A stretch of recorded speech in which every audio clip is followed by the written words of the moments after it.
Banyaknya jemaah umroh travel Abu Tur yang belum berangkat hingga kini membuat kepolisian polisi daerah Sulawesi Selatan membuka posko aduan.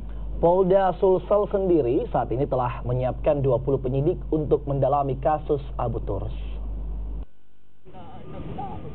Posko pengaduan jemaah Abu Turs ini dibuka di Mapolda Sulawesi Selatan lantaran banyaknya jemaah Abu Turs yang telah melapor ke SPKT Polda. Sejumlah petugas kepolisian pun akan melayani para jemaah umroh selama 24 jam. Para jemaah yang akan melapor wajib membawa bukti pembayaran atau bukti transfer. Polda Sulsel sendiri telah menyiapkan 20 penyidik untuk mendalami kasus Abu Turs ini. Ya, akan kita lakukan penyelidikan dan penyidikan ya terhadap travel Abu Tur ini. Kita akan kerjasama juga dengan Kanwil Depak yang ada di Sulawesi Selatan. Kalau seumpama nanti sampai tanggal 16 tidak ada yang melapor. Kenapa?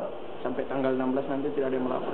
Ya, nanti Depak dengan kita akan melakukan klarifikasi ya terhadap Abu Tur tersebut. Ya, silakan aja mereka bawa bukti setoran.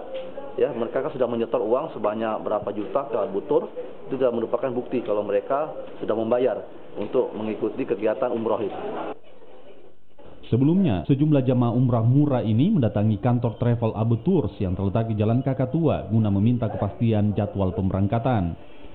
Para jemaah ini sedianya akan diberangkatkan Januari lalu, namun hingga kini mengalami penundaan dan belum mendapat kepastian kapan akan diberangkatkan. Rama Pratama, Kompas TV Makassar.